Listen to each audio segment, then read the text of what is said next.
So, this is our 14th lecture on the topic, that is chapter number 9, Current Electricity of 12th Science of Maharashtra Board. And in today's lecture, we are discussing the numericals on the topic, that is conversion of galvanometer into voltmeter. ठीक आहे, आजचा type पण महत्त्वाचा आहे. मागचा जो type होता conversion of galvanometer into ammeter, same त्याच लेवलचा हा टॉपिक आहे. पुष्कळ एंट्रन्स एग्जाम मध्ये या टॉपिकवर एक्झाम्पल्स किंवा न्यूमरिकल्स विचारलेले आहेत, त्यामुळे व्यवस्थित लक्ष ठेवा. आपल्याला फक्त 3च फॉर्म्युले लक्षात ठेवायचे आहेत. पहिला फॉर्म्युला आहे आपल्याजवळ, for converting galvanometer into voltmeter a high value resistance must be connected in series with the galvanometer. आपल्याला माहिती आहे की गॅल्व्हनोमीटरला जर आपल्याला व्होल्टमीटरमध्ये कन्वर्ट करायचं असेल तर त्याच्या सिरीजमध्ये हाय व्हॅल्यू रेजिस्टन्स जोडावा लागतो. आणि तो किती व्हॅल्यूचा असतो, तर तो असतो R series is equal to V upon I G minus G. V म्हणजे त्या गॅल्व्हनोमीटरच्या साहाय्याने किती मॅक्झिमम व्होल्टेज मोजायचं आहे ते व्होल्टेज. आय जी म्हणजे त्या गॅल्व्हनोमीटरचा फुल स्केल डिफ्लेक्शन करंट, म्हणजे त्या गॅल्व्हनोमीटरमधनं जास्तीत जास्त किती करंट जाऊ शकतो ती व्हॅल्यू, मायनस जी. जी म्हणजे त्या गॅल्व्हनोमीटरचा रेजिस्टन्स. ठीक आहे, सगळे सिम्बॉल्स आपल्याला माहिती आहे. एवढा सिरीज व्हॅल्यूचा रेजिस्टन्स जर तुम्ही गॅल्व्हनोमीटरच्या सिरीजमध्ये जोडला, ठीक आहे, तर तो गॅल्व्हनोमीटर कन्वर्ट होईल व्होल्टमीटरमध्ये, की ज्या व्होल्टमीटरच्या साहाय्याने आपल्याला किती व्होल्टेज मोजता येईल, तर व्ही एवढं व्होल्टेज मोजता येईल. मॅक्झिमम व्ही 0 to V एवढं मोजता येईल. त्यानंतर the galvanometer and series resistance are in series, so same current passes through them. Galvanometer आणि त्याच्या सिरीजमध्ये जोडलेला रेजिस्टन्स सिरीजमध्ये असतात, म्हणून जेवढा करंट गॅल्व्हनोमीटरमधनं जाईल तेवढाच करंट त्याच्या सिरीज रेजिस्टन्समधनं जाईल. त्यानंतर त्या गॅल्व्हनोमीटरचा रेजिस्टन्स किंवा त्या व्होल्टमीटरचं रेजिस्टन्स आपल्याला काढता येतं. तर गॅल्व्हनोमीटरचं रेजिस्टन्स म्हणजेच त्या गॅल्व्हनोमीटरच्या अक्रॉसचा व्होल्टेज अपॉन गॅल्व्हनोमीटरमधनं जाणारा current. R is equal to V upon I, तोच फॉर्म्युला वापरलाय मी. So G is equal to Vg upon Ig, where Vg is voltage across galvanometer and Ig is current through the galvanometer. ठीक आहे, हा होता second formula. आणि third formula आहे, for increasing range of voltmeter और galvanometer n times. जर आपल्याला त्या व्होल्टमीटरची रेंज n टाइम्स वाढवायची असेल, म्हणजे पहिले समजा गॅल्व्हनोमीटर 10 व्होल्ट मोजत होता, आता समजा 50 व्होल्ट आपल्याला त्याच्या साहाय्याने मोजायचं असेल, म्हणजे रेंज आपल्याला 5 टाइम्स करायची असेल, तर काय करावं लागतं, अ series resistance must be connected with it and it is. तर आपल्याला त्या गॅल्व्हनोमीटरच्या सिरीजमध्ये रेजिस्टन्स जोडावा लागेल, आणि त्या रेजिस्टन्सची व्हॅल्यू किती असेल, तर ती असेल एक्स, म्हणजेच ती असते n-1 टाइम्स जी. n म्हणजे काय, तर किती टाइम्स व्होल्टेजची रेंज वाढवायची आहे, तो नंबर ऑफ टाइम्स n. समजा आपण 10 व्होल्टची 50 व्होल्ट मोजायची, म्हणजे रेंज आपल्याला 5 टाइम्स वाढवायची आहे, म्हणजे n ची व्हॅल्यू असेल 5. सो 5-1 टाइम जी म्हणजे त्या गॅल्व्हनोमीटरचं किंवा व्होल्टमीटरचं रेजिस्टन्स. इथे जी लिहिलेलं आहे. जीचा अर्थ आहे पहिला जो व्होल्टमीटर आहे त्याचं रेजिस्टन्स, फक्त गॅल्व्हनोमीटरचं रेजिस्टन्स नाही, तो जो व्होल्टमीटर आहे त्याचं रेजिस्टन्स. ठीक आहे, त्या जीचा अर्थ लक्षात ठेवा. आता आपण एक एक एक्झाम्पल बघूया. आपल्या टेक्स्टबुकमधले पण आहेत, तुमच्या ऑल इंडिया PMT मधले पण आहेत. ओके, पहिले आपण बोर्डामध्ये विचारलेले एक्झाम्पल्स घेऊया. बघा, पहिलं एक्झाम्पल काय आहे, a galvanometer carries a maximum current of 15 milliampere. म्हणजे त्या गॅल्व्हनोमीटरमधनं जास्तीत जास्त 15 मिलीएम्पियर एवढा करंट जातो. म्हणजे हा काय झाला, त्याचा फुल स्केल डिफ्लेक्शन करंट झाला. म्हणून मी लिहिलं IG म्हणजे full scale deflection current of galvanometer is 15 milliampere. So it is 15 × 10⁻³ ampere. When a voltage of 75 millivolt is applied to it. म्हणजे जेव्हा त्या गॅल्व्हनोमीटरच्या अक्रॉस आपण 75 मिलीव्होल्ट एवढं व्होल्टेज लावतो, तेव्हा त्या गॅल्व्हनोमीटरमधनं 15 मिलीएम्पियर करंट जातो. म्हणजे गॅल्व्हनोमीटरच्या अक्रॉसचा व्होल्टेज किती आहे, 75 millivolt. So it is 75 × 10⁻³ volt. How to convert this into a voltmeter. तर या गॅल्व्हनोमीटरला व्होल्टमीटरमध्ये कसं कन्वर्ट करायचं, टू रीड 150 व्होल्ट. आपल्याला मॅक्झिमम 150 व्होल्ट एवढं व्होल्टेज त्याच्या साहाय्याने मोजायचं आहे. तर काय आपल्याला करावं लागेल, असं ऑक्टोबर 1999 मधला हा बोर्डामध्ये विचारलेला न्यूमरिकल आहे. बघा, आता आपल्याला त्याला व्होल्टमीटरमध्ये कन्वर्ट करायचं आहे. व्होल्टमीटरमध्ये जर कन्वर्ट करायचं असेल तर सिरीज रेजिस्टन्स जो लागतो त्याचा फॉर्म्युला आपल्याला माहिती आहे, V upon I G minus G. V म्हणजे किती मॅक्झिमम व्होल्टेज मोजायचं, आय जी म्हणजे त्या गॅल्व्हनोमीटरमधनं जाणारा current, full scale deflection current, आणि जी म्हणजे त्या गॅल्व्हनोमीटरचं रेजिस्टन्स. आता आपल्याला गिव्हनमध्ये गॅल्व्हनोमीटरचं रेजिस्टन्स दिलंय का? गॅल्व्हनोमीटरचं रेजिस्टन्स दिलेलं नाही. मग पहिले आपल्याला गॅल्व्हनोमीटरचं रेजिस्टन्स काढावा लागेल. सो आपण गॅल्व्हनोमीटरच्या रेजिस्टन्सचा फॉर्म्युला वापरू. The resistance of galvanometer is, so G is equal to गॅल्व्हनोमीटरच्या अक्रॉसचं व्होल्टेज अपॉन गॅल्व्हनोमीटरमधनं जाणारा current, so V G upon I G. V G is 75 millivolt, so 75 into 10⁻³ I G is 15 milli ampere. Value आहे दिलेली इथे 15 milli ampere. हे 10⁻³ 10⁻³ cancel होतील. 75 upon 15, 15 5 जा 75, so 5 ohm is resistance of that galvanometer, और voltmeter म्हटलं तरी चालतं. आता आपल्याला गॅल्व्हनोमीटरचं रेजिस्टन्स मिळालं. आता आपल्याला याला कन्वर्ट करायचं आहे व्होल्टमीटरमध्ये, की जो व्होल्टमीटर त्या ठिकाणी 150 व्होल्ट मोजेल. मग कसं करतो आपण कन्वर्ट? हे वाक्य लिहिणं आवश्यक आहे. हां, पेपरमध्ये या वाक्याला अर्धा मार्क आहे. हां, separately. To convert galvanometer into voltmeter, a high value resistance must be connected in series with it, and it is. आणि तो सिरीज रेजिस्टन्स किती असतो? तर V upon I G minus G. So V is 150, I G is 15 milli ampere, so 15 into 10⁻³. आणि resistance of galvanometer आपण आत्ताच काढलाय 5 ohm. Simplify केलं याला. सो 150 अपॉन 0.015, तर ते येतं 10,000 मायनस 5. 10,000 minus 5 means 9,995. एवढ्या व्हॅल्यूचा सिरीज रेजिस्टन्स आपल्याला तिथे कनेक्ट करावा लागेल. ठीक आहे, हे होतं first example. Example second. A moving coil galvanometer has resistance of 10 ohm, म्हणजे गॅल्व्हनोमीटरचा रेजिस्टन्स 10 ओहम आहे, म्हणजे कॅपिटल जी 10 ओहम आहे. And gives a full scale deflection when a current of 20 milli ampere is pass through it. आणि हा galvanometer full scale deflection दाखवतो जेव्हा त्याच्यामधनं 20 मिली एम्पियर करंट जातो त्यावेळेस. म्हणजे हा फुल स्केल डिफ्लेक्शन करंट झाला 20 milli ampere. So I G is 20 milli ampere. 20 milli ampere म्हणजेच 20 into 10⁻³ ampere. How can it be converted into voltmeter with range 150 volt.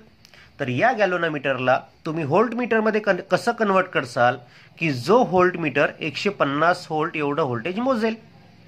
April 1978 या बोर्डाच्या परीक्षेमध्ये विचारलेलं हे एक्झाम्पल आहे. मग आता व्होल्टमीटरमध्ये कन्वर्ट करायचं म्हणजे आपल्याला सिरीजमध्ये रेजिस्टन्स जोडावं लागेल. तो रेजिस्टन्स आपल्याला शोधायचा आहे. आणि किती व्होल्टेज मोजायचं या व्होल्टमीटरच्या साह्याने आपल्याला? 150 volt. So V is 150 volt. ठीक आहे, मग आपण आता याला सॉल्व्ह करू. मग पुन्हा ते वाक्य टाका की जे वाक्य अर्ध्या मार्कासाठी महत्त्वाचं आहे. For converting galvanometer into voltmeter, a high value resistance must be connected in series with it, and it is. किती व्हॅल्यूचा जोडायचा? तर R series equal to V upon I G minus G. V आपल्याला किती व्होल्टेज मोजायचं त्या व्होल्टमीटरच्या सहाय्याने? ते 150 volt, so 150. I G is 20 milli ampere, so 20 into 10⁻³. आणि resistance of galvanometer is given 10 ohm, so -10. करा सिम्प्लिफाय याला. बरोबर एक बघा. 5 ने डिवाइड केलं 20 ला. 5 4 जा 20 आणि 5 30 जा 150. हे 10⁻³ वर घेतले, 10⁻+3 झाले. बरोबर आहे. 30 अपॉन 4 इंटू 10⁻³ -10 आणि 30 upon 4 it is 7.5 into 10⁻³ -10. 7.5 into 10⁻³ म्हणजेच काय? 7500 -10 म्हणजे 7490 ओहम. एवढ्या व्हॅल्यूचा सिरीज रेजिस्टन्स जर आपण त्या गॅल्व्हनोमीटरच्या सिरीजमध्ये जोडला तर तो कन्वर्ट होईल व्होल्टमीटरमध्ये. कोणत्या व्होल्टमीटरमध्ये? की अशा व्होल्टमीटरमध्ये की जो व्होल्टमीटर किती मॅक्झिमम व्होल्टेज मोजेल? 150 व्होल्ट. म्हणजे 0 ते 150 व्होल्ट या रेंजचा व्होल्टमीटर आपल्याला तयार करता येईल जर आपण त्या गॅल्व्हनोमीटरच्या सिरीजमध्ये 7490 ओहमचा रेजिस्टन्स जोडला तर. ठीक आहे, हे होतं सेकंड एक्झाम्पल. आता समोरचे एक्झाम्पल्स आहेत, सेम याच प्रकारचे एक्झाम्पल आहेत. पुन्हा पुष्कळ होते ते, पण 2च घेतले मी. आता आपण ऑब्जेक्टिव्हचा विचार करू. ऑल इंडिया PMT मध्ये या टॉपिकवर विचारले गेलेले ऑब्जेक्टिव्ह. त्यातलं पहिलं, a galvanometer acting as a voltmeter will have. Galvanometer की जो व्होल्टमीटर म्हणून ॲक्ट करेल तर त्याच्या संदर्भात कोणतं स्टेटमेंट बरोबर आहे पहा. A low resistance in series with the coil. तर त्या गॅल्व्हनोमीटरच्या सिरीजमध्ये लो व्हॅल्यूचा रेजिस्टन्स जोडायचा का. दुसरा ऑब्जेक्टिव्ह दिला त्यांनी, बी ऑब्जेक्टिव्ह दिलाय high resistance in parallel with the coil. तर त्या कॉईलच्या पॅरललमध्ये हाय व्हॅल्यूचा रेजिस्टन्स जोडायचा का. तिसरा दिला त्यांनी high resistance in series with the coil. Galvanometer हा व्होल्टमीटरमध्ये कन्वर्ट करण्यासाठी आपल्याला काय करावं लागतो, हाय रेजिस्टन्स त्याच्या सिरीजमध्ये जोडावा लागतो. त्यामुळे आपला आन्सर ऑप्शन नंबर सी असेल. आणि चौथं त्यांनी दिलंय low resistance in parallel with the coil.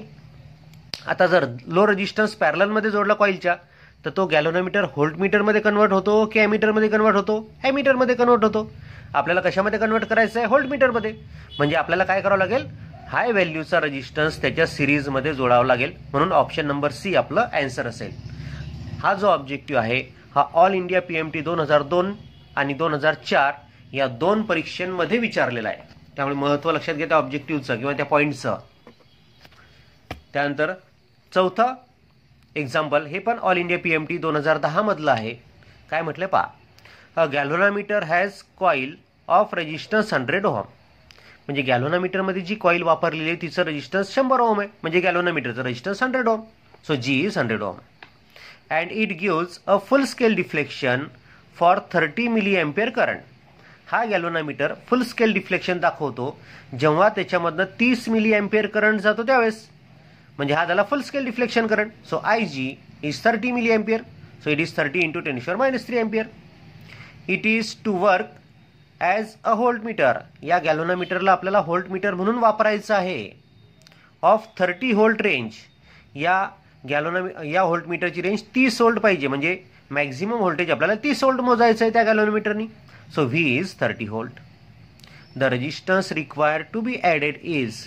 तर या गॅल्व्हनोमीटरला व्होल्टमीटरमध्ये कन्वर्ट करण्यासाठी किती व्हॅल्यूचं रेजिस्टन्स जोडावं लागेल. साहजिकच आहे, सिरीज रेजिस्टन्स जोडावं लागेल आपल्याला. सिरीजमध्ये रेजिस्टन्स जोडावं लागेल. किती व्हॅल्यूचं लागेल, तर R सिरीजचा फॉर्म्युला असतो V/IG - G. V is 30 volt आपल्याला मोजायचं आहे. I is 30 × 10⁻³ ampere minus G म्हणजेच गॅल्व्हनोमीटरचं रेजिस्टन्स जे आपल्याला दिलेलं आहे किती, इट इज गिवन 100 ओहम का है ना, 100 ओहम. सो G ची व्हॅल्यू 100 टाकली. सिम्प्लिफाय केलं. हा 30 कॅन्सल झाला. 10⁻³ वर आला. 10⁻+3 -100. 10⁻+3 म्हणजेच 1000 -100 म्हणजेच 900 ohm. So our answer is 900 ohm. ठीक आहे. हे होतं चौथं एक्झाम्पल की जे ऑल इंडिया PMT मध्ये 2010च्या परीक्षेमध्ये विचारलं होतं. Next example, it is again taken from all India PMT exam 2002 and 2004. आता ही परीक्षा एकदा चेक करसाल. मी ज्या पुस्तकातनं घेतलं त्या पुस्तकामध्ये याच वर्षी दाखवलेलं आहे. A galvanometer of 50 ohm resistance has 25 divisions. त्या गॅल्व्हनोमीटरचं रेजिस्टन्स 50 ओहम आहे आणि त्याच्यात 25 डिव्हिजन्स आहेत. ठीक आहे. अ current of 4 × 10⁻⁴ ampere gives a deflection of 1 per division. म्हणजे जेव्हा तुम्ही त्या गॅल्व्हनोमीटरमधनं एवढा करंट पाठवता 4 × 10⁻⁴ एम्पियर म्हणजेच 0.4 मिलीएम्पियर, तर त्यावेळेस फक्त एक डिव्हिजन तो डिफ्लेक्शन दाखवतो. म्हणजे एका डिव्हिजन डिफ्लेक्शनसाठी एवढा करंट लागतो. अशा किती डिव्हिजन्स आहेत, 25 डिव्हिजन्स. म्हणून मग टोटल डिफ्लेक्शन दाखवण्यासाठी किती करंट लागेल, एका डिव्हिजनसाठी जर 4 × 10⁻⁴ लागतो तर 25 डिव्हिजनसाठी एवढा लागेल. म्हणजेच 100 × 10⁻⁴ एम्पियर म्हणजे 0.01 एम्पियर एवढा फुल स्केल डिफ्लेक्शन त्या गॅल्व्हनोमीटरचा असेल. To convert this galvanometer into a voltmeter having range of 25 volt.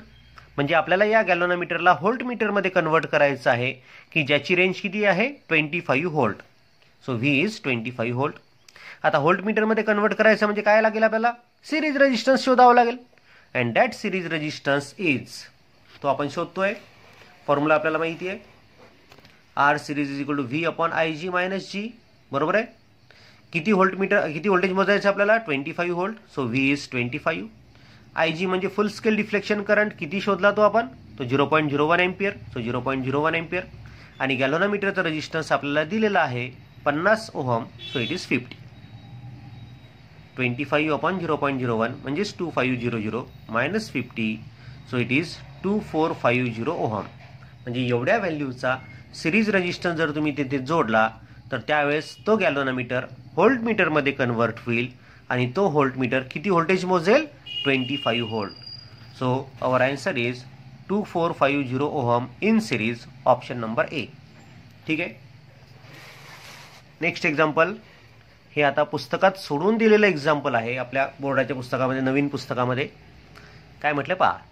A galvanometer has resistance of 25 ohm and it is full scale deflection current and its full scale deflection current is 25 microampere. म्हणजे त्या गॅल्व्हनोमीटरचं resistance 25 ohm आहे, जी is 25 ohm, आणि फुल scale deflection आहे 25 micro ampere, म्हणजेच I G आहे 25 micro ampere, means 25 into 10⁻⁶ ampere. What resistance should be added to it to have range 0 to 10 volt. किती resistance त्या ठिकाणी तुम्हाला जोडावा लागेल, ॲड करावा लागेल, की जेणेकरून तो कन्वर्ट होईल into a volt meter which will measure voltage from 0 to 10 volt. म्हणजे मॅक्झिमम व्होल्टेज किती मोजायचं आहे? 10 volt. So V is 10 volt आणि आर सिरीज आपल्याला शोधायचं आहे. आता आपल्या बोर्डानुसार सोडवायचं आहे, त्यामुळे गिव्हन लिहिलं आपण. त्यानंतर for converting galvanometer into volt meter a high value resistance must be connected in series with it and it is. तर तुम्हाला सांगता येतं V upon I G minus G. V आहे 10 व्होल्ट, आपला व्होल्टेज मोजायचं आहे. फुल स्केल डिफ्लेक्शन करंट आहे 25 micro ampere, so 25 into 10⁻⁶, आणि गॅल्व्हनोमीटरचं रेजिस्टन्स आहे 25 ohm, so it becomes 4 into 10⁵ minus 25. Simplify केलं आपण, ते आलं आपल्याजवळ 3,99,975 ओहम. एवढ्या व्हॅल्यूचा सिरीज रेजिस्टन्स आपल्याला तिथे जोडावा लागेल. ठीक आहे. हे टेक्स्टबुक मधलं सॉल्ड एक्झाम्पल होतं. Next example is again from textbook आणि हे पण सॉल्ड करून दिलेलं आहे पुस्तकामध्ये. बघा, a galvanometer has resistance 40 ohm and a current of 4 milli ampere is needed for full scale deflection. म्हणजे गॅल्व्हनोमीटरचं रेजिस्टन्स 40 ओहम आहे, म्हणजे कॅपिटल जी इज 40 ओहम, आणि फुल स्केल डिफ्लेक्शन करंट आहे 4 मिली एम्पियर, म्हणजे आय जी आहे 4 मिली एम्पियर, म्हणजे 4 into 10⁻³ ampere. What is the resistance and how it is to be connected to convert the galvanometer? पहिला part दिला त्यांनी into an ammeter of 0.4 ampere range and into a voltmeter of 0.5 volt range. तुम्ही त्याला ammeter मध्ये कसं convert करसाल, तर त्या रेजिस्टन्सची व्हॅल्यू शोधा की जो ॲमीटर 0.4 एम्पियर रेंजचा असेल, आणि असा रेजिस्टन्स शोधा की ज्यामुळे तो व्होल्ट मीटरमध्ये कन्वर्ट होईल, की ज्याची रेंज असेल 0.5 व्होल्ट. ठीक आहे. 2 पार्टमध्ये एक्झाम्पल सोडवायचं आहे. म्हणजे हे एक्झाम्पल विचारलं गेलं तर 3 मार्कासाठी पेपरमध्ये हमखास विचारला जाईल, जर पेपरमध्ये विचारलं तर, किंवा याच प्रकारचं एक्झाम्पल येऊ शकतं 3 मार्कासाठी, की ज्याच्यामध्ये 2 पार्ट असतील. ठीक आहे. फॉर पहिला पार्ट आपण सोडू. For converting galvanometer into an ammeter, a low value resistance must be connected in parallel with it, and it is. हे आपल्याला माहिती आहे की जर ॲमीटर मध्ये कन्वर्ट करायचं असेल तर लो व्हॅल्यू शंट आपल्याला जोडावा लागतो. आणि किती व्हॅल्यूचा असतो तो फॉर्म्युला काय असतो त्याचा? That shunt resistance is equal to I G upon I minus I G into G. I G is 0.004, I G is 0.004, I is 0.4. आपल्याला ॲमीटर मध्ये कन्वर्ट करायचं आहे. ॲमीटर 0.4 एम्पियर मोजणार आहे, सो आय इज 0.4 आणि आय जी किती आहे 0.004 into G. G is 40. त्याला सॉल्व करतोय आपण. सो 0.004 इंटू 40 न्यूमरेटरमध्ये आणि डिनॉमिनेटरमध्ये या दोघांचं सबट्रॅक्शन मी केलं, ते सबट्रॅक्शन आलं 0.396. सिम्प्लिफाय केला, हा रेशो काढला. लॉग टेबलच्या साहाय्याने तुम्हाला तो रेशो काढता येईल. So it is 0.4040 ohm. एवढ्या व्हॅल्यूचा शंट जर रेजिस्टन्स जर आपण जोडला तर त्या ठिकाणी तो जो गॅल्व्हनोमीटर आहे तो ॲमीटरमध्ये कन्वर्ट होईल, की जो ॲमीटर 0.4 एम्पियर एवढा करंट मोजेल. त्यातला सेकंड पार्ट होता की त्याला तुम्ही व्होल्ट मीटरमध्ये कसं कन्वर्ट करसाल, की जो व्होल्ट मीटर मोजेल व्होल्टेज किती 0.5 व्होल्ट. सो व्हीची किंमत टाकली 0.5. फुल स्केल डिफ्लेक्शन करंट आपल्याला माहिती आहे 0.004 मायनस जी माहिती आहे 40 ओम. हा 0.5 अपॉन 0.004 हा रेशो काढला, हा रेशो येतो 125 मायनस 40 म्हणजे 85 ओहम. एवढ्या व्हॅल्यूचा जर सिरीज रेजिस्टन्स तिथे कनेक्ट केला तुम्ही त्या गॅल्व्हनोमीटरच्या सिरीजमध्ये, तर तो कन्वर्ट होईल कशामध्ये, व्होल्ट मीटरमध्ये, की जो व्होल्ट मीटर किती व्होल्टेज मोजेल 0.5 व्होल्ट. ठीक आहे. हे होतं 7वं एक्झाम्पल. हे टेक्स्टबुकमधून सोडून दिलेलं होतं 2 पार्टमध्ये. लेंदी एक्झाम्पल 3 मार्कासाठी आता विचारला जाऊ शकतं बोर्डामध्ये. दोन्ही पार्ट आहे तिथे. कन्व्हर्शन इंटू व्होल्ट मीटर पण आहे, कन्व्हर्शन इंटू ॲमीटर पण आहे. And the last example of this chapter and on this type. काय म्हटलं पहा. A galvanometer is use to measure voltage, to measure 10 volt for full scale deflection. आपण galvanometer वापरतोय as a volt meter आणि तो 10 volt एवढं voltage मोजतोय. How will you convert it into a volt meter to measure 50 volt for full scale deflection. तर हाच galvanometer आपल्याला volt मीटरमध्ये कन्वर्ट करायचा आहे, की जो पहिले 10 व्होल्ट मोजत होता आता 50 व्होल्ट मोजेल फुल स्केल डिफ्लेक्शनसाठी. If it's resistance is 50 ohm. त्या गॅल्व्हनोमीटरचं रेजिस्टन्स 50 व्होल्ट आहे. पहिले तो 10 व्होल्ट मोजत होता, आता त्यांनी 50 व्होल्ट मोजलं पाहिजे. तर आपल्याला काय करावं लागेल, म्हणजे 10 व्होल्टच्या ऐवजी 50 व्होल्ट मोजेल, म्हणजे रेंज आपण 5 टाइम्स करायची आपल्याला, म्हणजे एन आहे 5. So for increasing range of voltmeter N times a resistance must be connected in series with it and it is. तर आपल्याला सिरीजमध्ये रेजिस्टन्स जोडावा लागतो. किती व्हॅल्यूचा जोडावा लागतो, तर आपल्याला फॉर्म्युला माहिती आहे, X is equal to n-1 times G. N म्हणजे किती पट रेंज वाढवायची तो टाइम्स. सो 5 टाइम्स आपल्याला रेंज वाढवायची. सो एनची व्हॅल्यू टाकली 5 -1 टाइम्स जी आहे 50. So 4 × 50. So it is 200 ohm. So a series resistance of 200 ohm must be connected in series so that range of voltmeter is increases from 10 volt to 50 volt. ठीक आहे. अशा प्रकारे आपल्याला हे example सोडवता येईल की गॅल्व्हनोमीटर त्या व्होल्टमीटरची रेंज n टाइम्स वाढवायची असेल तर किती व्हॅल्यूचा रेजिस्टन्स सिरीजमध्ये जोडायचा, तर तो जोडायचा आहे तुम्हाला x is equal to n-1 times G. So this is last example on this type. इथे आपलं हे चॅप्टर संपलं. ओके.